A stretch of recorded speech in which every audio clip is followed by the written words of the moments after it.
Tupac Shakur was more than a rap or a hip-hop musician. He was a poet, teacher, activist, movie star, and yes, a great lyricist. Even today, countless acts in hip-hop try to imitate his style. The Guinness Book of World Records recognizes him as the best-selling hip-hop artist, with over 75 million albums sold worldwide, including over 44.5 million sales in the United States alone. Love him or not, Tupac Shakur was one of the greatest artists of the mid-1990s era. Something else important concerning Tupac was the way he died. He was shot to death in Las Vegas, and to this day, there have been no charges filed in relation to his death. His death remains one of the most notorious unsolved murders of the last 20 years. In 10 years, the Las Vegas police have claimed no new leads and consider the case to be ongoing. So the public has picked up the slack. Numerous stories have been printed, theories on who was to blame and why. And with 10 years to grow and gain in complexity, as many rumors do, these theories have become the stuff of legend.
We have CSI today, Cold Case, NCSI, all of these crime scene investigation television shows that are on. And if I'm not mistaken, one of them takes place right here in Las Vegas. How amazing that Las Vegas themselves are not doing the same thing that the television shows are portraying, solving a murder case. Occam, a 14th century teacher of logic, said, "All things being equal, the simplest solution tends to be the best one." In the case of Tupac, it turned out to be the truth. Stories of civil wars in the gang community, lone gunmen, and vengeance of a friend all make for great writing and drama. But in the case of Tupac, the simplest story fits all the elements. I'm coming forward with the information because someone asked me, and I was willing to tell them what I knew. No one in the past has ever asked me anything about Tupac, even though when you look at the MTV Music Award tapes, and when you look at his whole last week, you'll see me there. I was there in Vegas when he was shot. I was one of the first people to the hospital, but I was never interviewed by anyone. So I'm just coming forth now to set the record straight that some of the things that happened to Tupac, we need to check within death row before we start pointing the fingers at other people. Mike Allen is a former prosecuting attorney for Hamilton County, Ohio. He has also worked as a judge in the city of Cincinnati, an expert in the field of prosecution and witness testimony. Mike Allen has led one of the only successful prosecutions against the Roman Catholic Church for the molestation of children by priests. It is somewhat perplexing as to why a conspiracy case was not presented to the grand jury, because again, keep in mind, the standard at the grand jury level is probable cause. It's not proof beyond a reasonable doubt. Now a homicide detective living in Warren County, Ohio, Lieutenant Jeff Braley is also a police officer. Lieutenant Braley's experience comes with the military and federal law enforcement. The elements of an assassination cannot be discussed with just anyone. Lieutenant Braley agreed to help explain the elements involved. This type of planned killing has happened all over the world.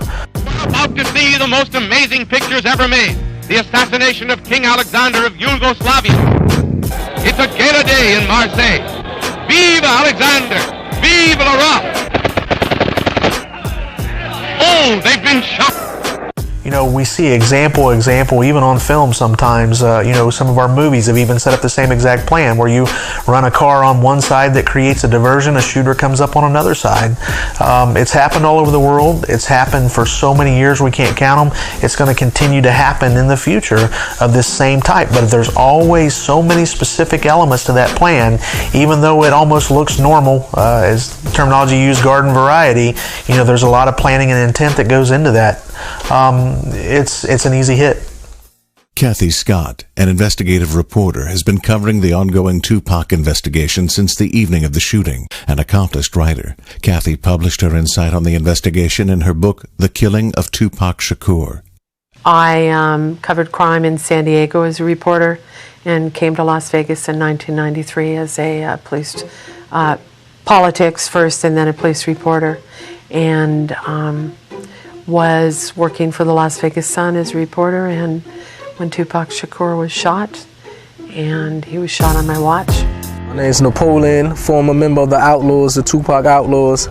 Yeah, I met Pac through Gaddafi, who was a half-brother of Pac, and me and Gaddafi, we was childhood friends.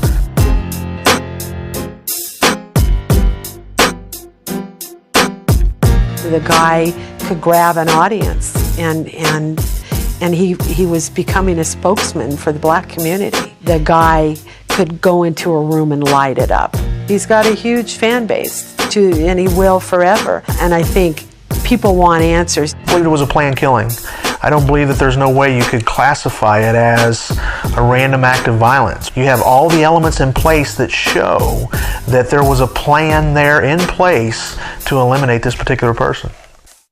They're pretty good dudes if they pick that spot to do it with that kind of traffic. Brent Becker was one of the original homicide detectives working for the Las Vegas Police Department when a call came in regarding a shooting. That was a random opportunity. They happened to be there, and that's how it worked out. And just coincidentally, some gunman sticks his arm out of a white Cadillac and shoots the biggest rapper in America. Why didn't they shoot anybody else? Don Erath, retired LAPD investigator, lives not far from the West Valley Division of the LAPD, where the first hints of the notorious LAPD Rampart scandal started. Erath was first in the LAPD to be awarded the Los Angeles Police Department's Distinguished Service Award Medal. I see this as a typical assassination. If we have a homicide and we know that it was something that was planned, we're going to start interviewing people, you know, whether it's weeks, months, or years prior, basically whatever it takes to find the inception of that plan. Whose idea was it to kill this person? Why did they want them dead? And when did they start talking about it? Background information would be garnered, would be gathered by the lead investigator and by those helping him as to establish a motive, as to establish possible suspects. But in this situation, because the players were a little bit more notorious, were a little bit more known, the background should have already have been known. Suge Knight was captain of the football team, and he got in trouble a little bit while he was here. He had an arrest record. He lived here for a few years and liked the town and came back and bought a place. It's the summer of 1996. All Eyes on Me has reached quintuple platinum status. Tupac gets to see his first #1 single. His next album, to be released in November of '96, is called Machiavelli, or The 7-Day Theory. It's recorded in a record 7 days. Tupac was considered by industry leaders to be at the top of his recording game, and with over 120 unreleased master tapes, who could argue?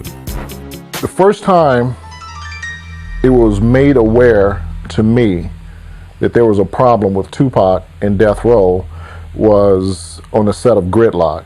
Yasmin, who was Yak Fula's mom, was Tupac's assistant, and she had called me that evening and said, "I'm going to come down to the set. I need to talk to you and Kevin Hackey about some things that's going on with Pac in Death Row." She didn't go into any great details about anything, and she told us basically to step up our game and watch him Pac was going to start his own record label, Machiavelli Records, and I don't know if it was going to be distributed through Death Row Records or he was going to do it on his own, but it was a label that he was working on, and we was going to sign with that label, Machiavelli Records. I got a call from Al Gittins. I was at home. I lived in Orange County. And Al Gittins says to me, hey, you need to get to the studio because Pac is trying to, take masters out of the studio. And Suge has told us that no one is to take masters from the studio anymore. He called me specifically knowing that I was Pac's bodyguard, saying, hey, you need to get down here. You need to talk to him. You need to calm him down. He's cussing. He's going off. He's going crazy. Master tapes, the lifeblood of the music industry. From these original recordings, copies can be made for distribution. Master tapes are very important to an artist. Control of the master tapes means control of the revenue they generate. Tupac Shakur wanted his master tapes. If he had obtained them, it may have been trouble for Death Row Records. Recent court documents from artists who have sued Death Row in the last few years speak of a trend of Death Row holding on to master tapes. Tupac knew what he needed if he were to break away. The problem for Death Row may have been that these tapes were mortgaged. We know that Death Row had money loaned to them from Interscope. If those tapes, whose value is in the hundreds of millions of dollars, were removed from Death Row, it may have led to a break in the relationship between Death Row and Interscope. Even if we consider the royalties to be earned a secret worth lying for, consider this. At the time of his death, attorneys for Shakur's estate claim there was over $13 million owed to artists like Shakur for work already done. Not just the singer, but the technicians, board operators, musicians, all owed money. And Death Row had not paid them. It was before he went to New York that he was thinking about starting Machiavelli Records. No promises made to be broken. I might get hit by a car and go to jail. No, don't say that. Knight entrusted the protection of the artist to former and current police officers and fire department officials. Of course, not all of the police hired by Reggie Wright were model citizens. The arrests of David Mack and Rafael Perez showed a new level of corruption in the LA Police Department, and both were on Death Row's payroll. But not all of the bodyguards were corrupt, and surprisingly enough, not all of the bodyguards have been interviewed by Las Vegas police. I started working with Right Way Security in September of 1995. Yeah, I work with Right Way Security, not with Death Row Records, and Right Way was employed by Death Row Records. 96 is when I came on, I believe. It was either late 95, November, December, or early 96. I started working for Death Row back in 1994 and later became a bodyguard. Michael Moore was my replacement for Pac that weekend at the MTV Awards in New York. I was mostly a fill-in when I was guarding, with Tupac. Personally, I didn't like him. I was in a limo, me and Tupac, Outlaw Immortals. We were driving around in Harlem, and the radio came on with Snoop Dogg saying that he had no beef with New York, which sent Pac into a rage. And we immediately spun the limo around and we went back to the hotel to confront Snoop. We couldn't find him, but we found Mr. Knight. Tupac was displeased about what had happened, and Mr. Knight was very upset, and they got to yelling at each other back and forth. They confronted each other basically to a face-to-face. I did slide in between them and said, hey, we can't do this while I'm here, or I am going to have to step out of the room. Normally, I am asked in every situation that I can remember while working with Death Row, when there was altercations, fights, where some type of discipline was going to be passed out during Death Row, I'm usually asked to step outside the room. But on this occasion, I think Mr. Knight had me stay for the safety of Tupac. I mean, that's the reason I was there, because I think Mr. Knight, with me not being there, he would have put his hands on him. He was that upset. They're going to be a great witness, because most of people in that position, they've been trained in that area. They have knowledge of safety procedures to keep someone safe, and they have a lot of good gut feelings about what could go wrong. And Pac's words were, I'm gonna cut out Machiavelli, and when I cut out Machiavelli, I'm the hell up out of here. You got your money, I don't want nothing else to do with Death Row, I'm out. That's how we left that day. There was all kinds of alleged baggage involved as far as Tupac wanting to leave Death Row Records. And he was screaming Machiavelli at the top of his lungs. That bodyguard that was pulled off is prime to the investigation. Not only the reasons for them being pulled off, but what led up to their being pulled off and what information days prior they were privy to. You don't discount that information. At the time in New York, I think we had just finished doing MTV, and he had to come back to LA, I think, to do a video. And he didn't want it to go because he was like uneasy about going. He said he didn't want it to go. Because he had told us that he was not going there with, his words, them sellout niggas. I was told by another one of our security guards that was a bodyguard that he had escorted Pac to the airplane as they were leaving New York. And Tupac told him, specifically told him, that he was a dead man walking. The last thing he said to me prior to leaving was, he's not going to be in Vegas. I don't have to worry about him showing up, and don't worry about it because he won't be there. He didn't feel like he didn't want to go to Vegas. I don't even think he wanted to do the video. I think Tupac wanted to leave, and I don't think Death Row wanted him to go. Tupac was to attend the Mike Tyson-Bruce Seldon fight. I arrived at Las Vegas the day before Pac did on a Friday. September 6th, 1996. He did not want to go to Vegas. Matter of fact, he fought off going to Vegas all the way to the last second. And when I got there, I was surprised to see him there. We met at an attorney's house. George Kalisis. George Kalisis was the attorney for Club 662. Kalisis was a prominent attorney in Las Vegas, known for Clark County judges who owed him money. In fact, several cases that were represented by Kalisis's firm were awarded favorable decisions, and at no time did the judges make it known that they were in literal debt to Kalisis. And on the subject of not knowing, it was a common conception that Knight owned Club 662 when he did not. Like many of the death row legends, this is also a lie. Reggie asked me to ride with him to the meeting. I was actually going to ride with Michael Moore. He began to tell me about how he was upset at Kevin Hackey, and that Kevin Hackey had my Nextel two-way cell phone radio that should have been given to me when I arrived in Vegas. It's huge. You know, one of the things you'll see throughout history, even in a military assassination, is the fact that, let's take out communications. The same is true in an assassination, in the elimination of a single person. Let's make sure that they can't call for help. Let's make sure that they can't communicate with each other. If they're in trouble, why would we want them to be able to tell anyone what's actually going on? Ask somebody Chinese, if you're watching this tape, don't just say 2 egg rolls to go with hot sauce. Is that what this say? Niggas ain't Chinese, get Chinese letters like they been somewhere and shit. You ain't ever let the block, nigga. Let's isolate them, keep them away from their protection, take away their communication back to whoever can help them. Isolate that victim, you're going to have a more successful mission. One cannot ignore the ability to communicate. We're in an instant communication era.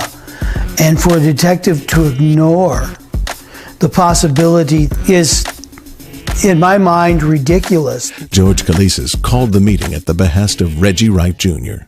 All of the bodyguards were there.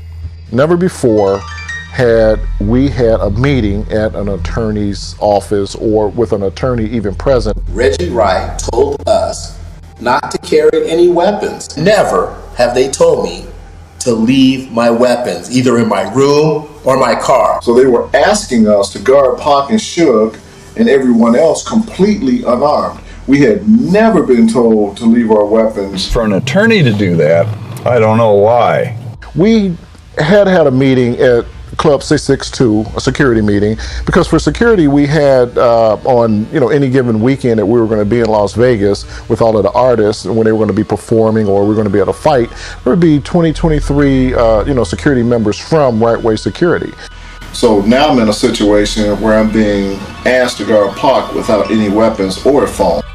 Since I wasn't there to know what was said, I don't know what the reason was for it. If you cannot defend yourself, you're going to be an easier target for me. You know, if you're my intended victim and you carry a gun, I have to plan completely differently than if you did not. So if I can get you to be unaware of the danger, if I can get you not to carry the gun or have any personnel with you that are armed, you're that much of an easier victim and an easier hit. That's a great part of the plan if you could accomplish that, to get rid of any firearms, because as the hitter, as the shooter, as the planner, you're protecting yourself. It was a special meeting. He was called in to be at his office on a Saturday to meet with all of us. Why would I leave my weapons in a vehicle or in the hotel room and I'm personally guarding Pac in one of the most hottest places to be? And what that's going to make it is a bodyguarding incident where you would be, only thing you would have on you is your person. And Michael Moore made the, biggest, hoorah about the weapons. I informed Reggie that I wasn't taking my weapon off for no one. My gun did not belong to N.W.A. It was my personal gun, and I was going to carry it, and that's what I did. Metropolitan Police in Las Vegas were on Suge Knight's payroll that night, moonlighting. And I would think that those guys who were hired by Suge and were with him that night would have been interviewed by the police. But I mean, maybe they know something. Everywhere you went, there was like this tightness that nobody wanted to, it was almost like people were afraid to talk about the case. I mean, there was a weird sort of ring around the investigation that was tough to penetrate. I don't own, and none of the other bodyguards own, the security company. So when you're given a directive to do something, you have to follow it. And if you don't, possibly you could have, cost you your job. So if Reggie owns the security company and he tells us what we need to do, then we need to do it. I think maybe Pac became a little bit bigger on security once he fell in love with Frank Alexander. If I tell like Frankie to call you and then Frankie, is that what you said? Yeah. Frankie? Yeah, tell Frankie to call me. Frankie, you call me when she tells you to call me Frankie. Why? What's Frankie goes to Hollywood. Hey, yo, Frankie. Frankie! Yo, Frankie! How do you record this fool? Why? Y'all call him Frankie? Nah, we gonna call him Frankie. Only our family call me that, forever now. What y'all call him? Frankie, now we call him Frankie. Yo, Frankie, we got him, y'all.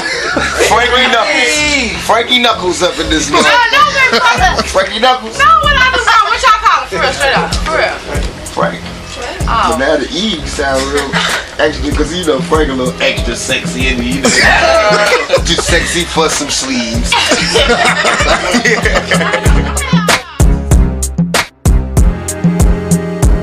Earlier that evening, after the meeting at the attorney's office, Reggie said, hey, Pac is back at the Lex store. I'm going to go drop you off, go meet up with him. So he dropped me off. I saw Pac and all of the outlaws. I went over, hugged him, greeted him and everything.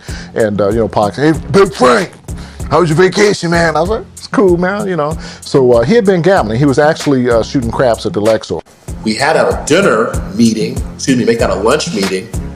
And thank God it's Fridays, I believe. In Las Vegas, prior to the fight starting, and I was told that I'd be taken off Tupac Shakur. You put Tupac at risk when you remove one bodyguard and say, hey Frank, you handle him. So for most of the day, all this went on, and Tupac did not have a clue that's what we were doing. I was a little upset that I was taken off of him, and I got into a little argument with Reggie Wright at lunch over it. He said, Mike, I'm putting Frank back on him, and I'm taking you back off. And I said, Reggie, that part doesn't make sense. Why not leave me and Frank on Tupac? And he said, Michael Moore, do what you're told. I'm going to put you at Club 662, and you're going to handle the security along with Al Giddens at the club. And, Pac is Pac. He said, hey, let's go. And we go, where are we going? He goes, we're going to go over to the MGM. And I'm like, well, are we going to get a cab or how are we going to get over there? He goes, no, we're going to walk over there. It's plenty of times he was alone without a bodyguard. We walked in the malls without bodyguards. Pac was that type of guy, He wasn't always relying on a bodyguard. He wasn't like that.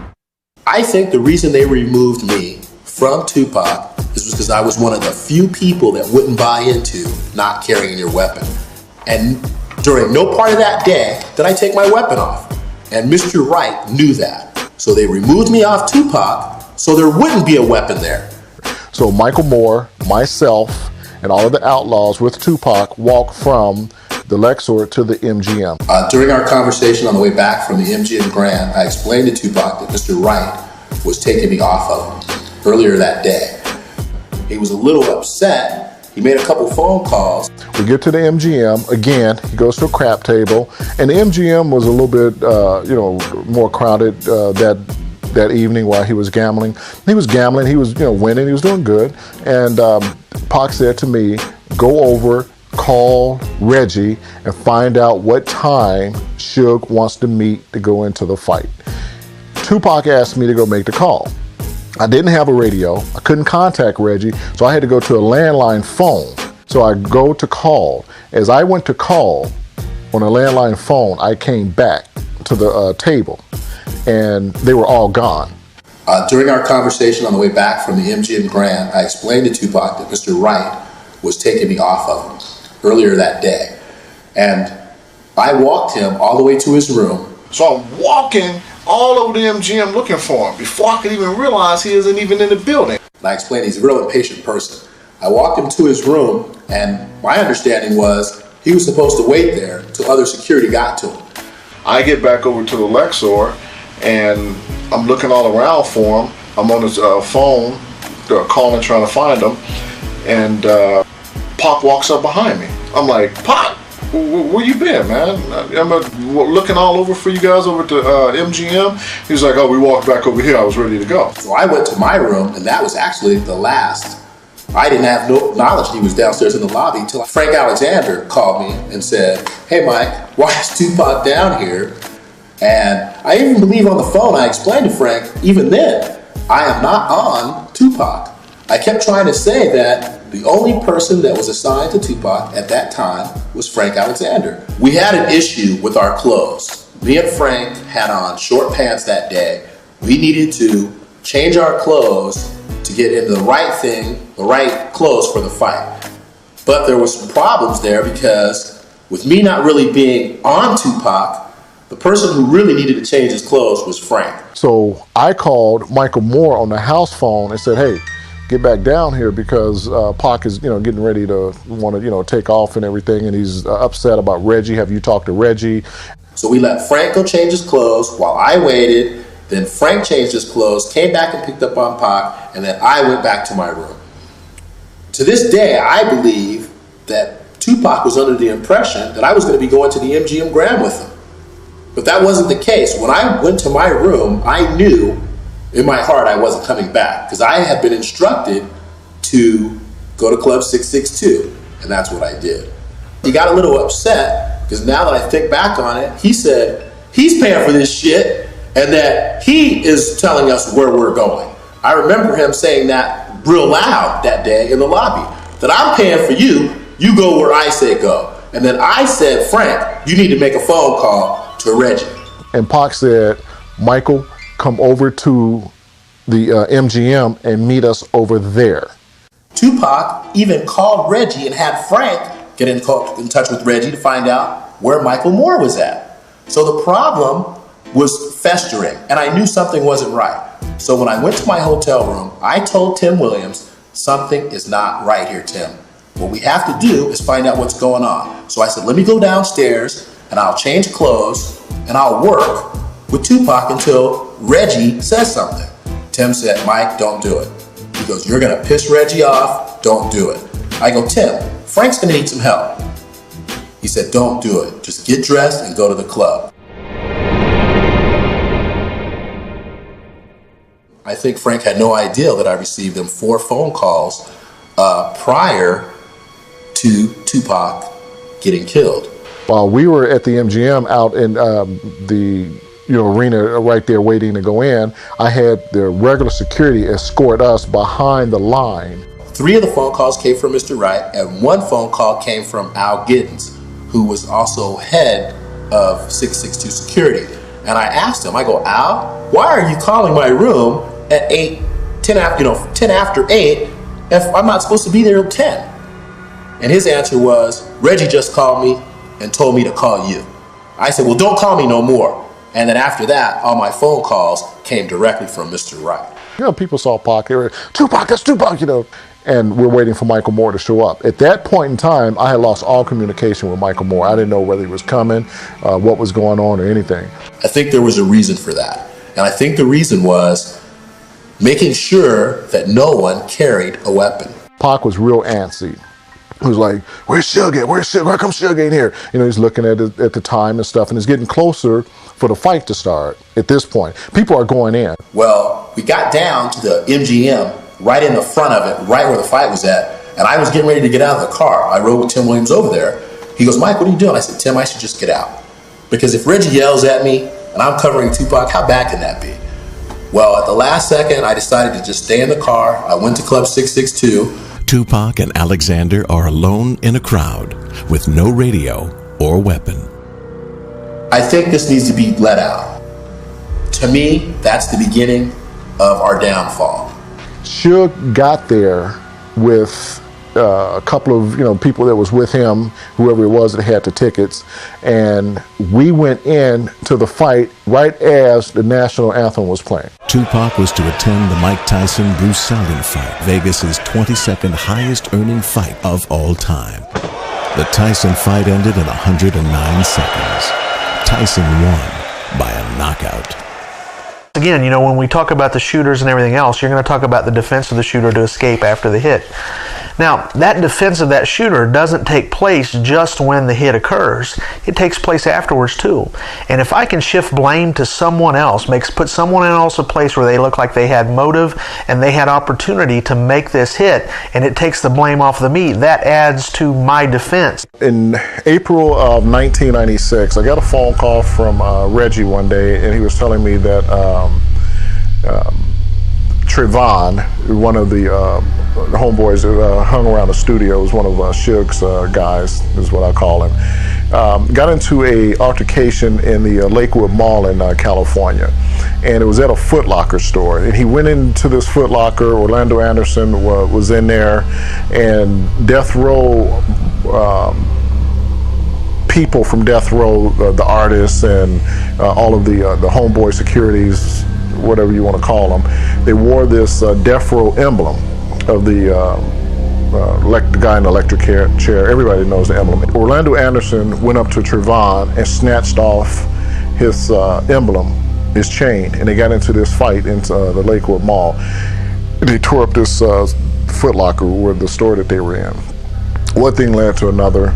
Ironically, in September, Orlando Anderson is the gentleman that Tupac got into the altercation with at the MGM. Orlando Anderson is leaning up at a wall watching people come out of the fight. And this is near the food court.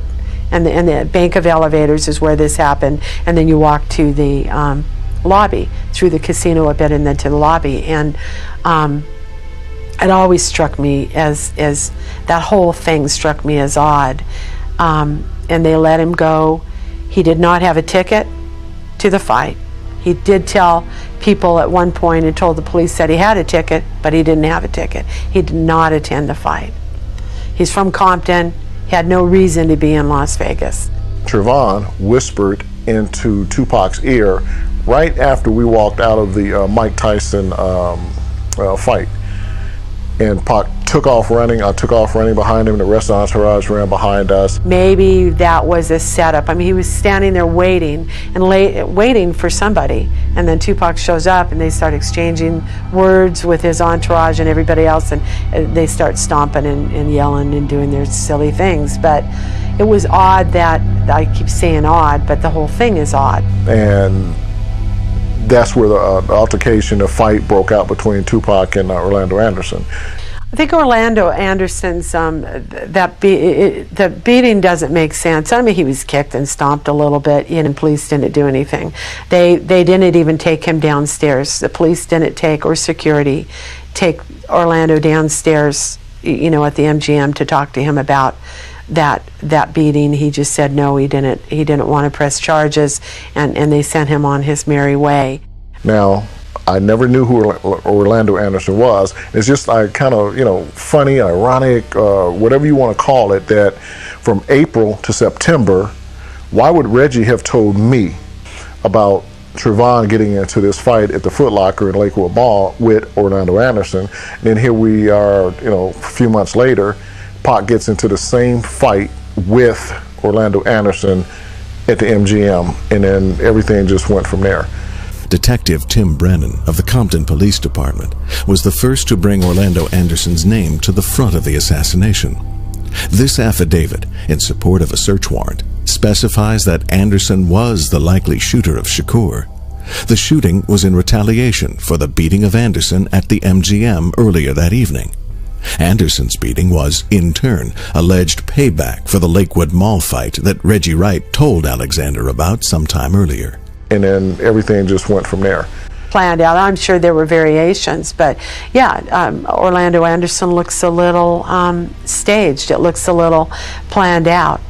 It all looks as if they were trying to find a killer they could point out afterward. Brennan testifies Trayvon is the person making the clearest and first claim that Anderson was the shooter. Trayvon is said to be telling people within hours of the shooting that Orlando Anderson is the one who shot Tupac. This is the same Trayvon who had the fight with Anderson in Lakewood, and the same one who instigated the fight at the MGM. If Trayvon's statement was to be believed by Brennan's affidavit, enough to justify the documentation of it, did Trayvon actually see Anderson in the car? The only way for Trayvon to have known that fact would have been to see the face of the shooter. So why wasn't he identified to police as an eyewitness? Whatever the case, in the face of the mounting physical evidence collected by Compton police, Anderson is not charged. Was Orlando Anderson a patsy? He can't tell us. He was killed 2 years later, claiming his innocence to the death. Later, it's learned that Trayvon was in the car that pinned Tupac's car from the left side on the street, blocking any escape when the shooting occurred. They're setting someone else to take up the blame for their action. That's also a very ingenious part of the plan to be able to do that, is the fact that now not only can I take out my intended victim, but I can make it look like somebody else had the same motive and opportunity to do the same act. And why go to all that trouble to stage this kind of event? Certainly Anderson could have been dealt with more discreetly. Knight went to prison over a beating, a parole violation. But in the poker game of crime, 9 years beats life. It also plays towards setting up the final alibi and cover story.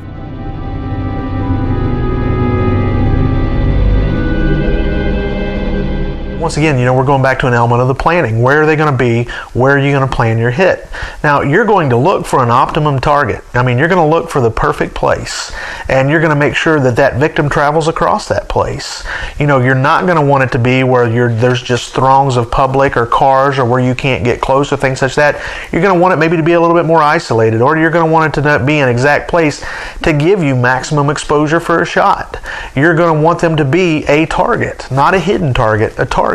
And if you can get them to a spot or crossing a path where you already have people in place, your plan's going to fall into place, so to speak, and you're going to have that shot availability to you. Keep in mind, where the actual shooting happened isn't as full of pedestrian traffic as it would be out on the strip. The shooting happened off the strip. A lot of people think it was right on the main drag, and it wasn't.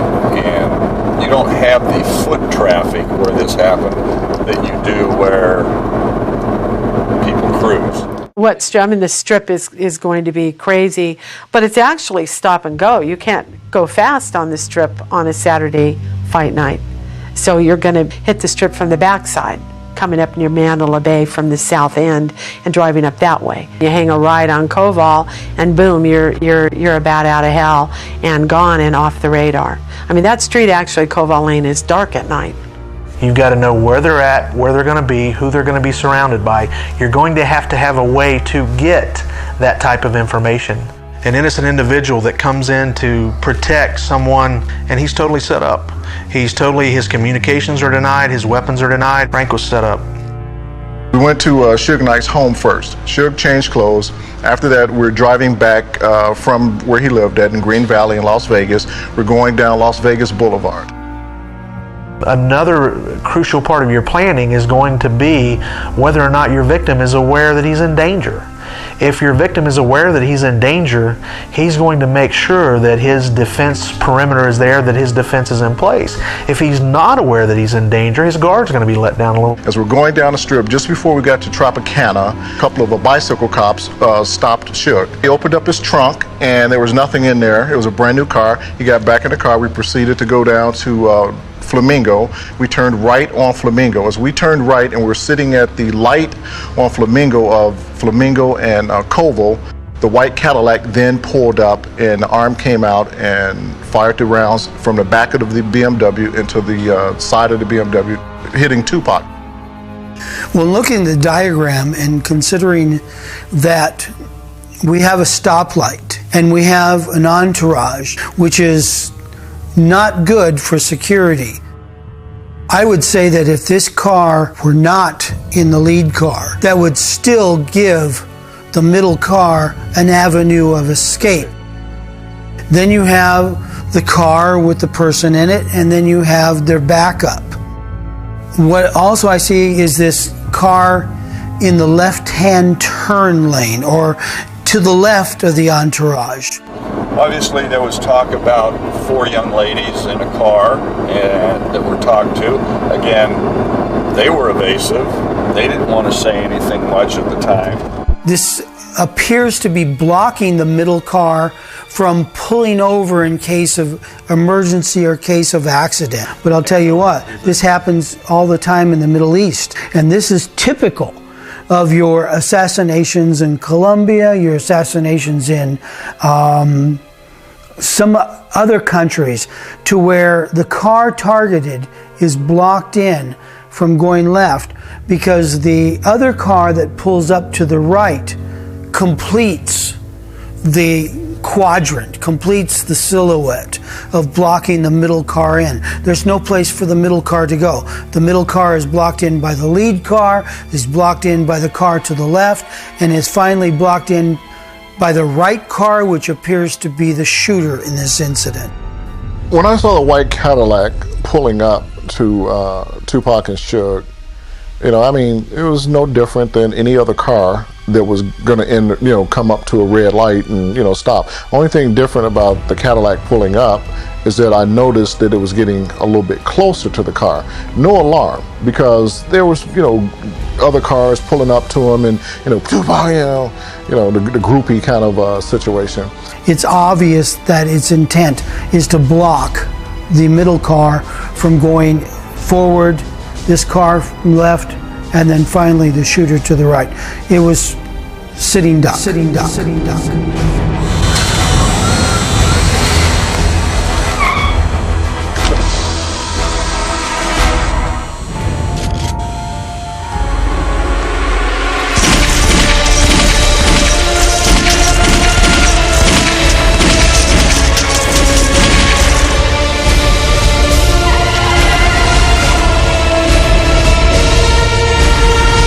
Arm came out, fired into the BMW, and myself and the 3 outlaws that was in the car with me, we are just in awe. And it looked as if everything was in slow motion. I mean, as clear as me sitting here right now talking about it, my memory will always remember. And the way I visioned it was in slow motion, even still now.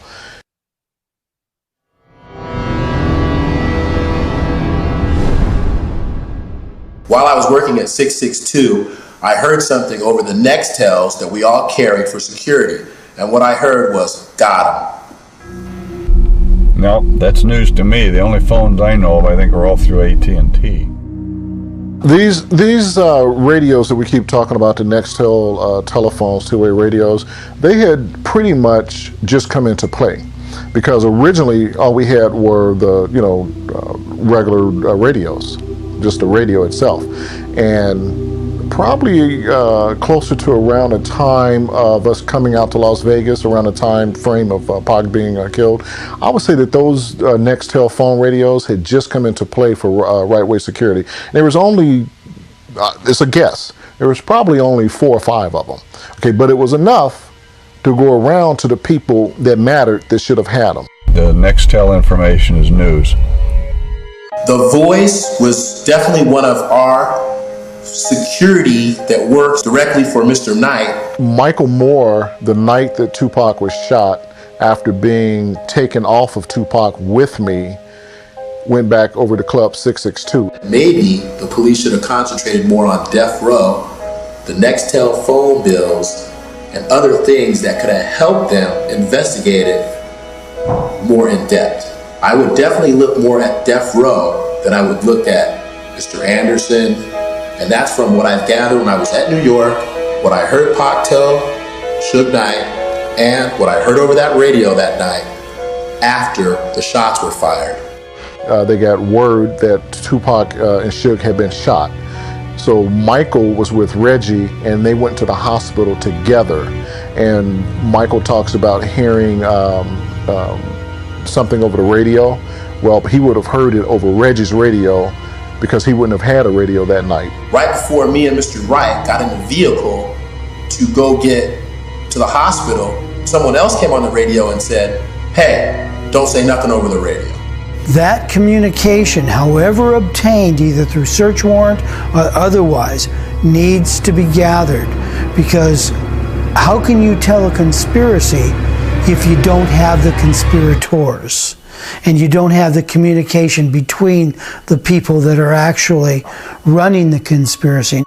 You've got to know a timeline of the individual who is your target.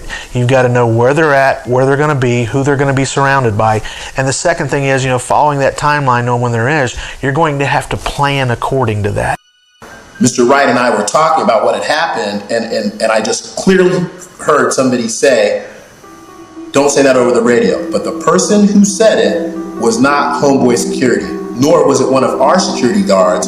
It was, to me, would be like a stranger. Someone, and the person that said that was Caucasian, definitely not African American. Nextel sold a push-to-talk feature, which was essentially a walkie-talkie over a cell phone line. With it, conversations could be transmitted via speakerphone. This was how Moore heard the conversation on Wright's cell phone. But was this a random broadcast meant for a wider audience, with Moore and Wright only passive listeners? That's possible now. But what about in 1996? We asked the Sprint Nextel Corporation to comment on the ability to communicate with a group on the push-to-talk feature. My name is Jack Flans. I'm a communications manager for Sprint Nextel. Group talk for the push-to-talk product was not available in 1996 as it is now.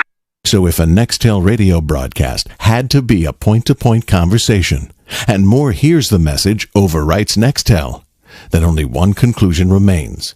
Someone with immediate knowledge of the kill called Wright directly. Right after the car sped off, I jumped out of the car and I ran up to the back of the BMW. As I was approaching the BMW, as I got about to the trunk, the car did a U-turn. There's absolutely no way I thought that car was moving, because with all of the rounds that went through that car, they were dead. One of the other elements of planning that's sometimes used and sometimes not is, how can we cover up the hit itself? Can we make this look like an accident, or can we make this look like a random act?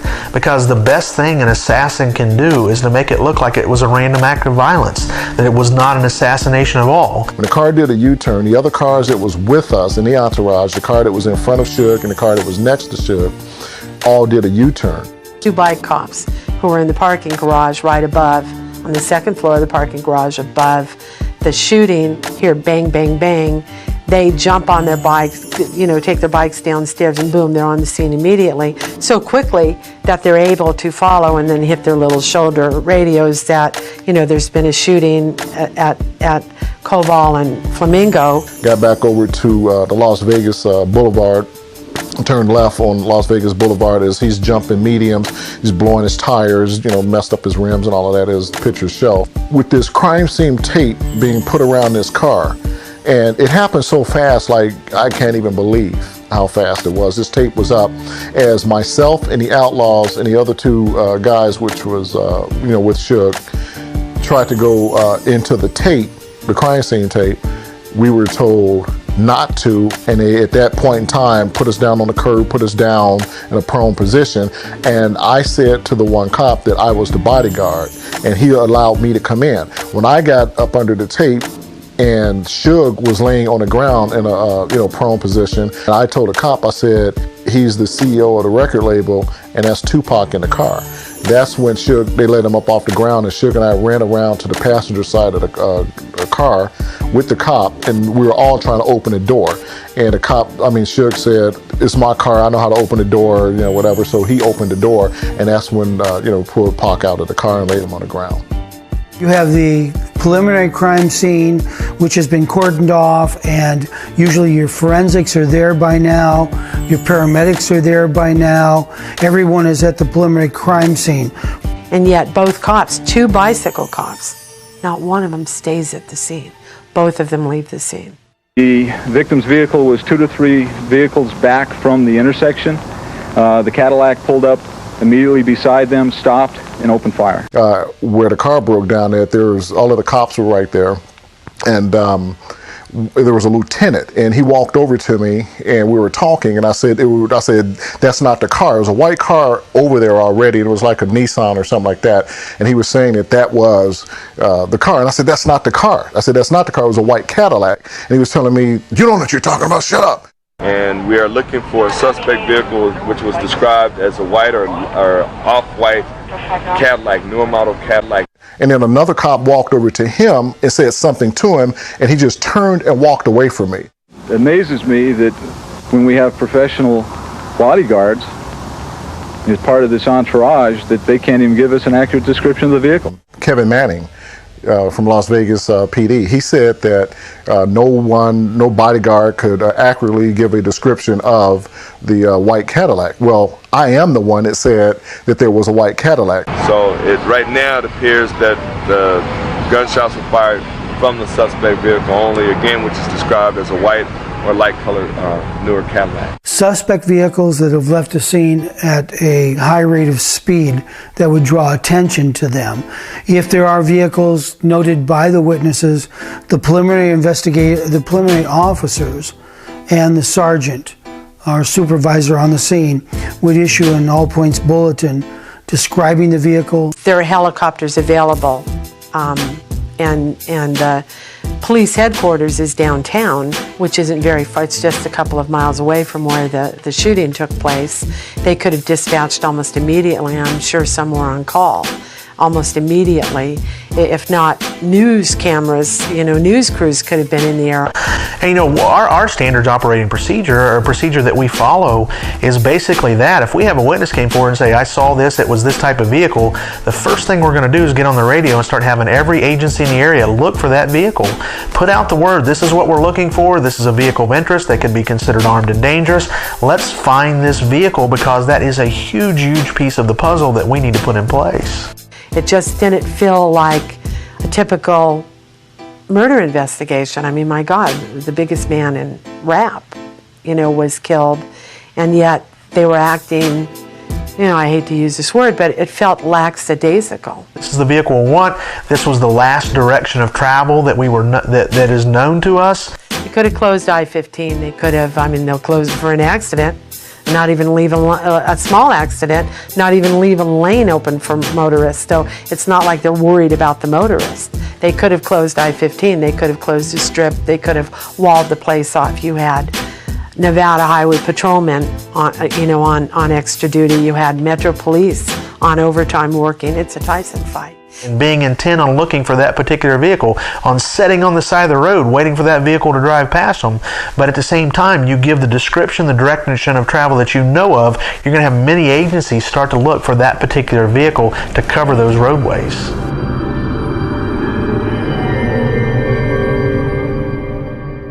At state line, the Nevada Highway Patrol has an office that's manned. And so all they would have to do is radio 30 to 40 minutes away That's how long it would take to get to the state line. They could have roadblocked that thing so fast it wouldn't have been funny. Man, I don't think the police really care, to be honest with you. I don't think nobody really cares. Las Vegas Metropolitan Police also has a sub-office at the airport. So the airport police, Metro Police, already on the scene at the airport, could have been on alert for, the shooter coming out of there too.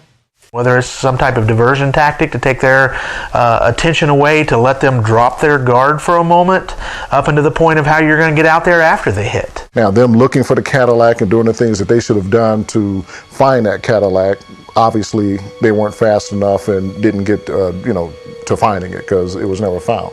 Compton police claim to have identified this Cadillac as the shooter's vehicle.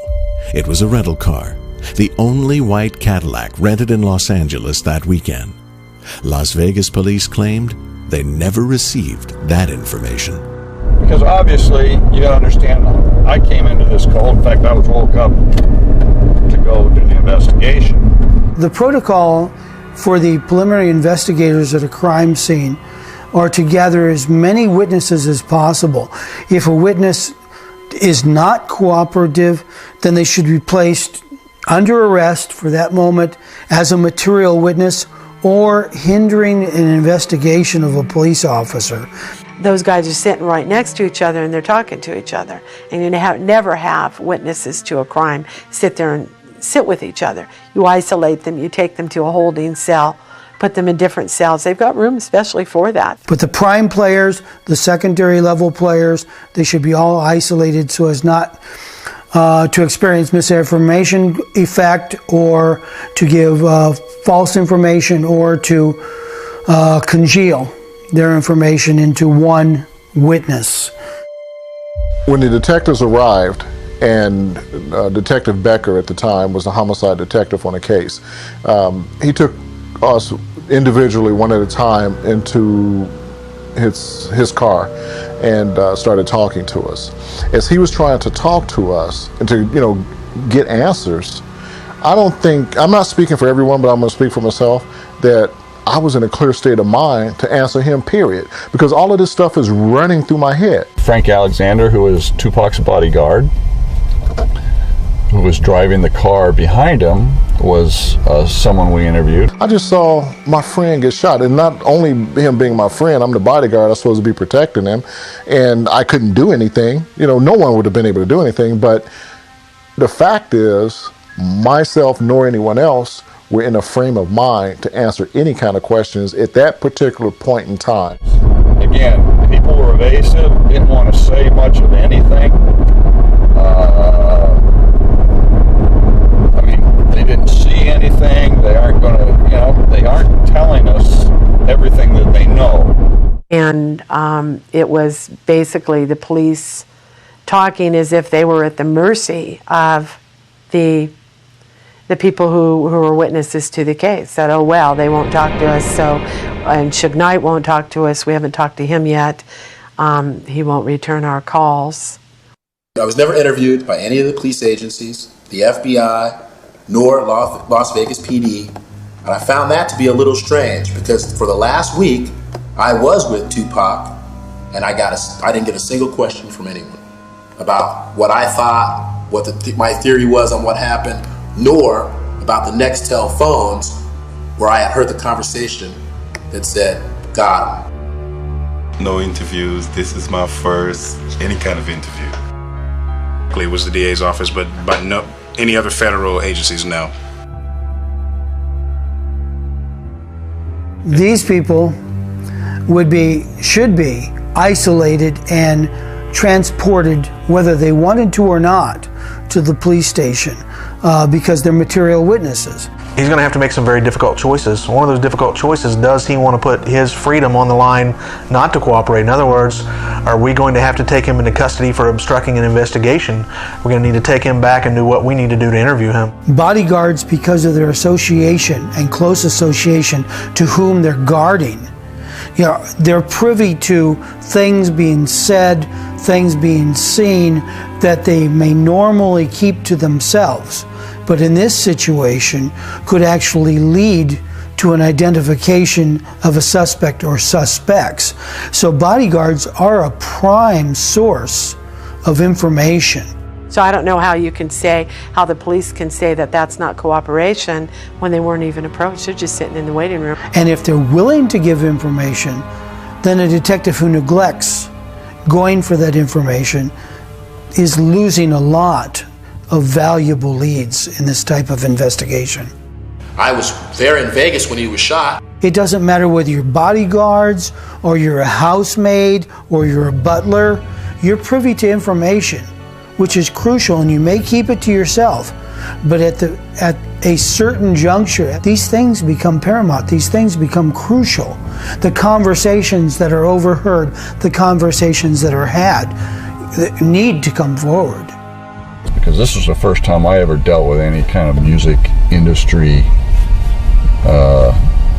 case like this, and it was a learning curve for me as far as how everything was done, and it was very confusing to me how things were kind of just done haphazardly.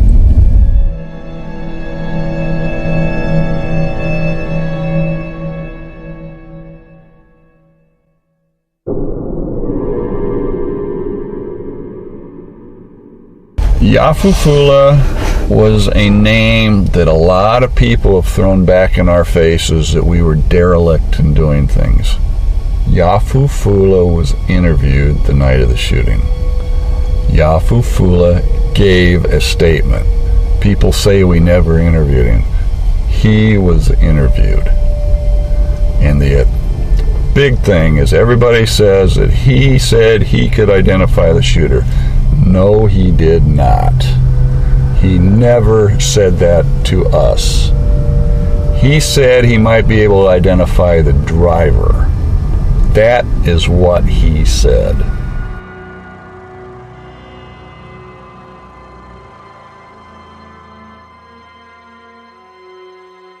We tried to re-interview him. The problem was, this is a big country. People go wherever, we don't have tracking devices on them. So we have to depend on people that we know we can get in touch with to try and reach out to them.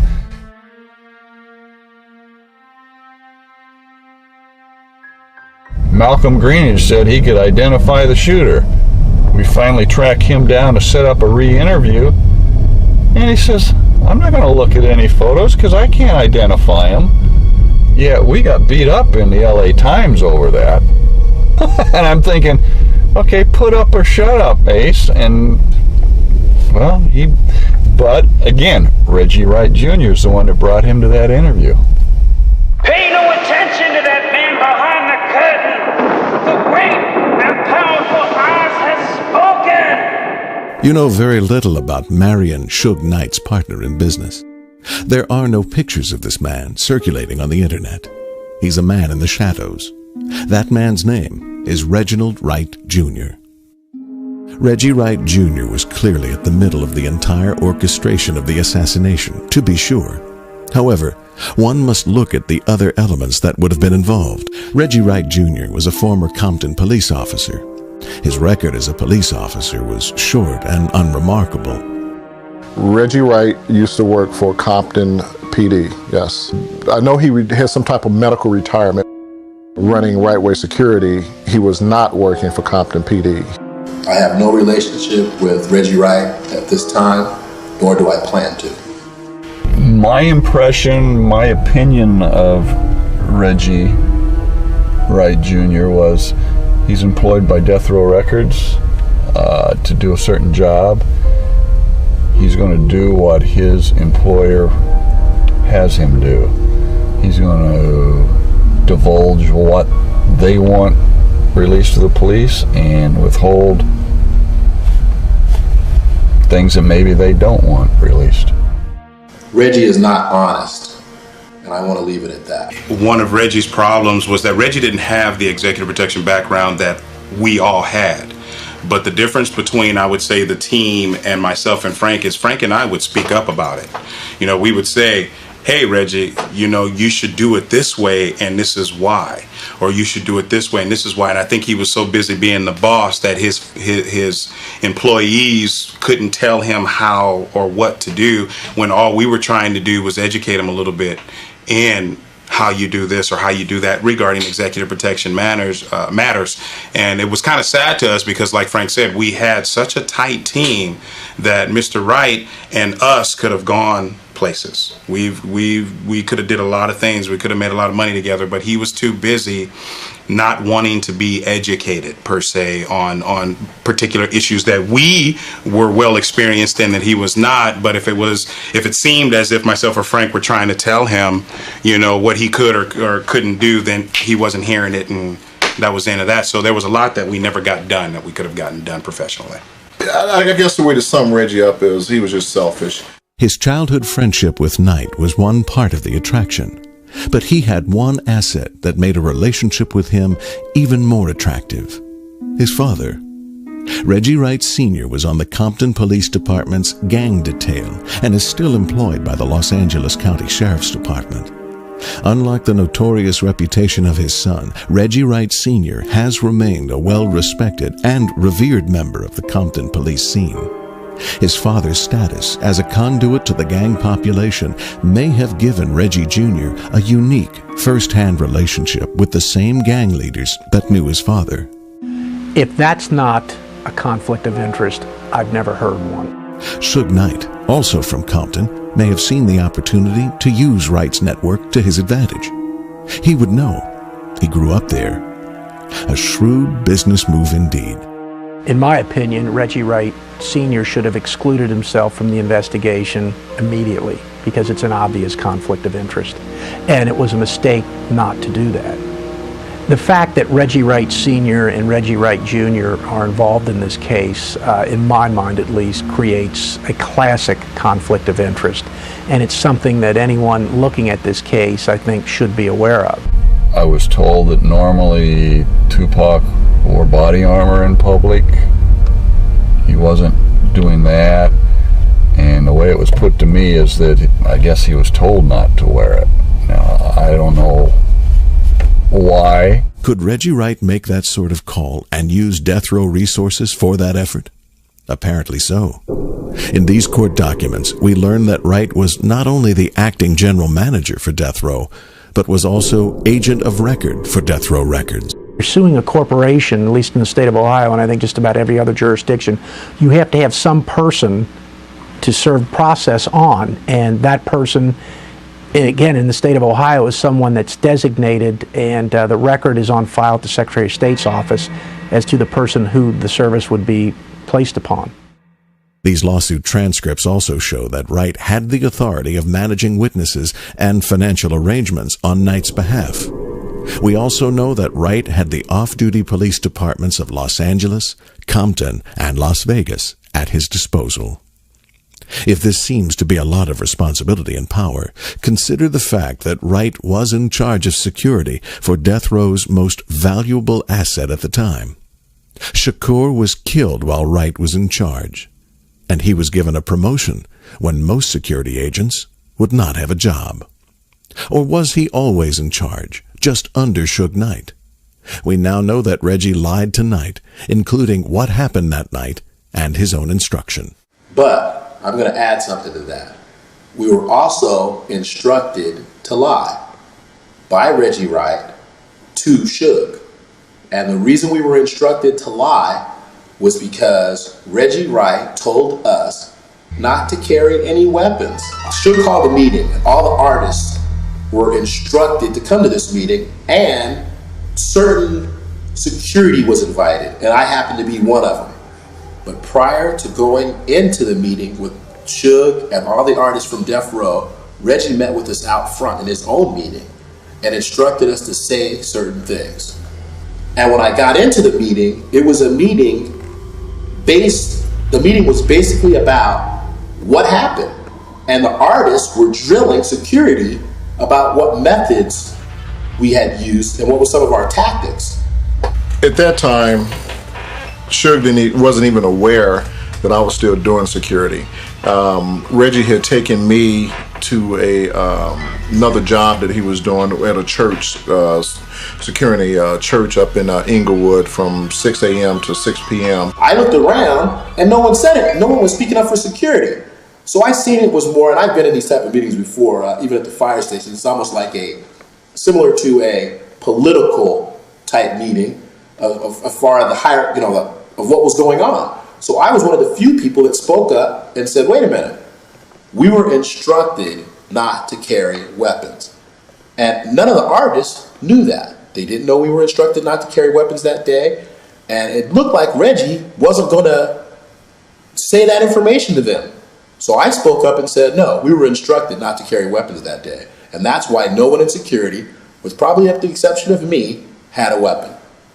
So Suge wasn't even aware that I was still working with Right Way. I remember Michael asking me, or telling me that Reggie had told Suge that I was no longer working with Right Way Security. And I would have wondered what he would have done or how he would have felt to have known that I was still working for Right Way all the way up until the end of November. The fact that Reggie Wright Sr. is a police lieutenant who apparently was involved in this case is the father of Reggie Wright Jr., who, as I understand it, was the head of security for Death Row Records, creates a huge conflict of interest. And the fact that that the elder, Mr. Wright, is referred to in the affidavit for the search warrant, I think in some ways would taint that search warrant. At a minimum, it should have been brought out in the body of that affidavit for the search warrant, the relationship between the parties. It would have been helpful for the judge reviewing that application or affidavit for a search warrant to know that. The greatest lie the devil ever told was he doesn't exist. Oh, I was regularly, contacting the police, and I had sources within the police department saying, "Hey, they don't want this thing to go to trial. All these gangsta rappers would come to town. It would be bad publicity for Metro, and for the city, it would be bad for tourism. And I guess justice, comes second to tourism. But at least that's what I was being told from within, and these are sources, But basically, it was buttoned up at the police department. They would talk to me, but they would tell me nothing. Now, Compton got involved because they brought detectives there and handed a Crips member to them who they thought had information, and Las Vegas police didn't interview him. They talked to him casually, "Hi, how you doing?" that sort of thing, but they didn't formally interview him and did not name him a suspect and let him go into the night. A man once said that people will believe a big lie sooner than a little one. And if you repeat the lie frequently enough, people will sooner or later believe it. That man was Adolf Hitler. This is an affidavit, a sworn statement written as a matter of record. It contains facts and sworn testimony. This affidavit was used to secure a search warrant in which 22 arrests were made. As far as the affidavit and the officer's style of preparing it, some of them are narrative and some of them are a little bit more factually based with bullet points. It's pretty much up to the police officer as to how he or she wants to style the affidavit for the search warrant. But the bottom line is they have to swear that those facts are true. And judges, when they're signing search warrants, the search warrants that I signed when I was a judge, more often than not, it'd be at 3 o'clock or 4 o'clock in the morning. And you read it carefully, and you question those officers. But at the end of the day, the judge signing that search warrant, yeah, he's got to trust the officer. He's got to trust that what's contained in the affidavit is correct, and what's contained in the affidavit is truthful. And if at some point down the road it's found to be not truthful or not correct, the fruits of that search that was born from the affidavit and the search warrant can be suppressed. It began before dawn. The crime sweep involved 300 officers, 10 agencies, including the FBI, at more than 37 locations in the Compton, Linwood, and Long Beach areas. Compton police say the arrests were for local crimes in connection with 12 shootings that occurred in the city of Compton that resulted in 3 deaths. But officers did reveal there could be a link to the murder of rapper Tupac Shakur. Our investigation revealed that some of the motivation for the shootings that occurred in Compton may be in retaliation for the events that transpired in Las Vegas. In this affidavit, two important myths are spawned: the Orlando Anderson shooter myth and the East Coast-West Coast myth. This affidavit relies heavily on the statements of confidential informants, who can neither be named nor verified as to their existence. Police often use informants to help investigations move, but informant information can be considered unreliable. Many times in search warrants, police officers are relying on confidential and what they refer to as reliable informants. In the body of the affidavit for the search warrant, it has to be spelled out why they believe these people that they believe as confidential informants, why that they've used them in the past and that they've been reliable in the past. So search warrants have to be supported by affidavits sworn to by the police officers. On September 8, 1996, Suge Knight does not go to his home to rest. Instead, he does a strange thing. He leaves town. Trayvon also leaves town. Suge Knight and Trayvon go back to L.A. Their goal, start a cover story and a gang war. Unless the story's written to try to get, if somebody else is driving it, someone who's behind the murder is driving the story and feeding this over to the LA Times to steer the investigation in another direction. It wasn't only the Compton police that were interested in the identity of Anderson. Somehow, Anderson was pegged by someone to not only be the shooter, but a shooter with rival gang affiliations different from that of Shakur and Death Row. This caused a gang conflict to flare right after the shooting. 5 people died and 11 others were wounded in shootings, all started by a rumor. On September 11, 1996, Knight returns to Las Vegas, but not without Compton police recovering a mysterious duffel bag with Southwest Airlines tags on it, some guns, and a box of .40 caliber shells. The bag did not belong to Orlando Anderson, and it takes a bit of logic jumping to make any connection to Anderson at all, save the unknown and unverifiable confidential informants. Prosecuting cases where confidential informants are involved is always a difficult process because courts will bend over backwards, judges will bend over backwards to protect the identity of those informants. In some cases, on a specified showing, the identity of the informant can be revealed, but informants, whether you agree with the concept of using them or not, are in this day and age a very big part of the system, and judges will bend over backwards to protect their identity so police officers can use them in the future. But from a prosecutor's point of view, it can be problematic. Brennan goes on to mention that on September 16, 1996, there was a meeting between Compton police and Las Vegas detectives. Eager to share what they have found and their likely suspect, they learn that a .40 caliber shell was found at the shooting scene. They also learn that the weapon was thought to be a Glock. Within 3 days, Compton PD wins the informant lottery, finding an informant who just so happens to know that Orlando Anderson had a Glock 40. Now remember, there was no mention of a Glock in the cache of weapons recovered from that mysterious duffel bag. Now, there were so many holes in this story. I always say the truth makes sense. Other things don't make sense, and you can find holes, and that thing was just rife with holes. If you take Trayvon's credibility away as an eyewitness, what is there? Enough inflammatory statements to incite a gang war.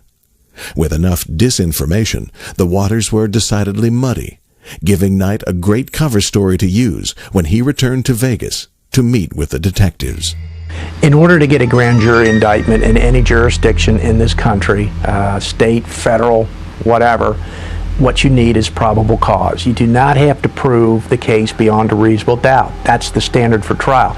In order to get an indictment, there has to be probable cause that an offense has been committed and the person charged with that offense has committed it. It's not that high of a standard. It's certainly not proof beyond a reasonable doubt. In some criminal cases, and certainly in this one, in my opinion, the bottom line comes down to power. It comes down to money. It comes down, I think, to witnesses maybe not saying everything that they know. The amounts of money that have been bandied about in this case with respect to royalties and what was owed certain people is really astounding, and that certainly has to be a motivating but I believe it's a motivating factor in this case. When I first heard about it, I thought that he was going to recover. But when I seen him, to be honest, he looked like he was in a bad state. Sergeant Manning told me that, yes, young black men get killed. I believe that's a direct quote from my book, The Killing of Tupac Shakur. I don't know where Pac would be at right now, and only God knows. But being that if you look at him, his music that he did now, that's still selling now, that he did 10 years ago, it let you know he probably still would have been ahead of most of these cats. And God knows best, because the music that he putting out now, he been recorded it, and it's still selling platinum. I remember we went to see him that Friday, the same Friday he died. And we went to visit him in Vegas at the hospital, and about, I guess it was about 1 o'clock that day. And myself and a couple other people, we went in to visit him, and he was just laying there and just helpless. And kissed him on his forehead, and it was cold. And after then, by the time we got on the road to come to LA, he was already dead. I mean, I just messed my whole day up. And the people that I was with too, we felt very sad, because we thought that for some reason he was going to make it, but he didn't. So it's a verse in the Quran where God said, if you take one soul, O son of Adam, if you take one soul unjustly, it's as if you killed the whole humanity. And if you save one life, it's as if you saved the whole humanity. You know, murdered, yes. Assassinated, absolutely. You know, and he just didn't deserve to die like that. He really didn't. It matters to me because of the relationship that I had with him and the things that he did for my family, from the kindness and the goodness of his heart. You know, and I just really, you know, I really appreciate everything that he did, and I guess that's my love for him. And if you can go back and work the case and talk to people in the past, I mean, there are bodyguards who were never interviewed, who the police could go back to it. I mean, police are so proud of themselves when they open up an investigation and 20 years later they solve the case. It was a haze. It was like a dark cloud. It was just sort of over the organization, if you will, for less of a word. Tupac was loved by all of his colleagues, and he was loved by his security staff. So for his death to come about the way it did, unfortunately and sadly, things kind of slowed down. Yeah, I mean, you know, people were mourning. People were mourning him. Other witnesses, though, who have since ended up deceased, you know, that we attempted to talk to that night, refused to talk to us.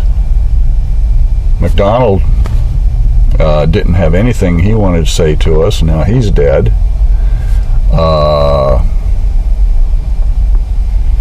People that we talked to during an investigation in California, they're dead. I mean, yeah, a lot of people have died that were directly or indirectly linked to this investigation.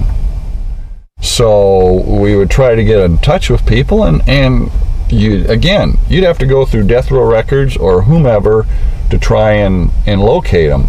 And we tried to reach out to re-interview Yafu Fula through death row records, death row attorneys. And we kept getting the runaround, yeah, we'll get you in touch with him. Yes, we'll do this. Yes, we'll do that. There are new investigators here in Las Vegas that are actively working the investigation. I know that for a fact. When I was a judge, if I would have found out that police officers misrepresented or lied in a search warrant, I would have taken immediate action. I think the first thing I would have done would be to talk to the prosecuting attorney about a prosecution against those officers for perjury or some related offense.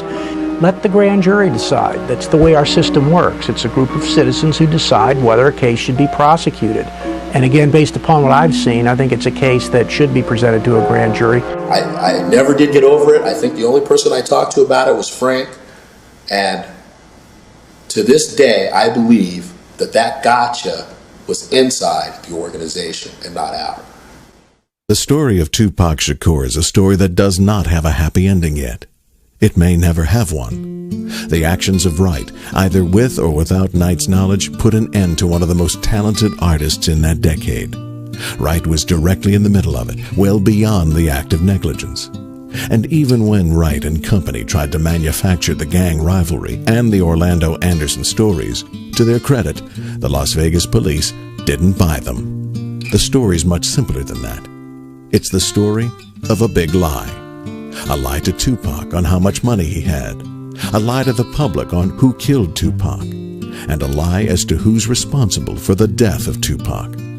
The man behind the curtain. But in my death, because we all are going to die, and that's the facts of life, when I stand before God, I believe that our lives are replayed for us. And at that point in time, because Pac was a part of my life, it will be revealed to me who killed Tupac. New witnesses and facts have been put forth. These facts were offered to media and to the Vegas Police Department. Both refused them. It's now your turn. No matter what you believed about this man, no human being deserved what happened. We hope you'll ask for those who care to get involved and help put this matter to justice. Or let this be your child. Our lives begin to end the day that we become silent about the things that matter.